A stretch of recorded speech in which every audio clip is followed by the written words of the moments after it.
feel bad talking about the Jags in front of you, buddy. But, whenever you get a Jags prop, it's outside of maybe James Robinson, it's probably good to take the under. And that's kind of what I'm going to do here. Now, we do have a situation with the Miami Dolphins who look like they might be unraveling a little bit, but I kind of expect them with Tua back in the fold and now looking like he's going to be getting the start under center to take a little bit of a more conservative approach. We've seen the secondary get gashed by Tom Brady, but this is Trevor Lawrence. This isn't Tom Brady.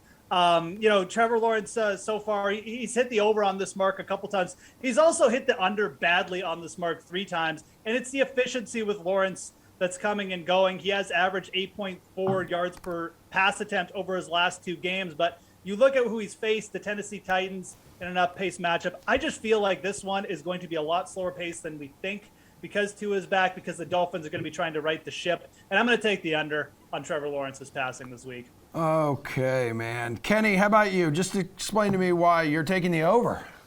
Yeah, look, I'm kind of torn on this one. I do kind of like the under with Geoff, but I think I can make a pretty good argument for the over here. And the more I look at it, the more I like it. And it's because, he faced a similarly challenged secondary in the Houston Texans, went for 273 yards. The Texans obviously have been over machines in terms of the passing totals. The concerning thing here, Emerson, is that obviously Trevor Lawrence is just not throwing the football enough to me to really, have a ton of confidence in him ever hitting his passing totals 33 times last week. But this is so low at 234.5 yards. And while I do think that the Dolphins secondary is a little bit better than what they've shown so far, they still are 24th in DVOA at the end of the day against the pass. So and 6th against the run. So the Jaguars probably be wise to throw the football. And I do think that they're going to fall behind in this one.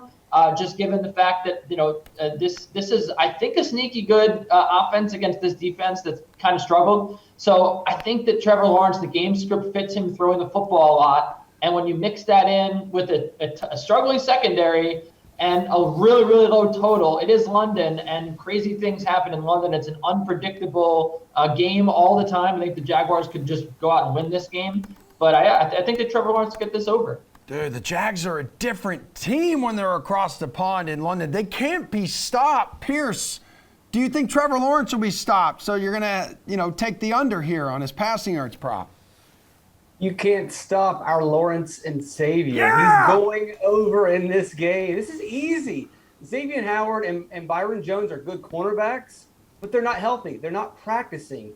And at under 100%. They've looked really bad. Last week, they gave up 400 yards to Tom Brady and a ton of touchdowns. And that's not the first time that this 23rd pass DVOA has played poorly. 280 yards to Mac Jones. Not really a good quarterback. 380 yards to Derek Carr. Even 230 to Carson Wentz. And he doesn't even have feet. He's just out there kind of rolling around. They're giving up yards to those guys.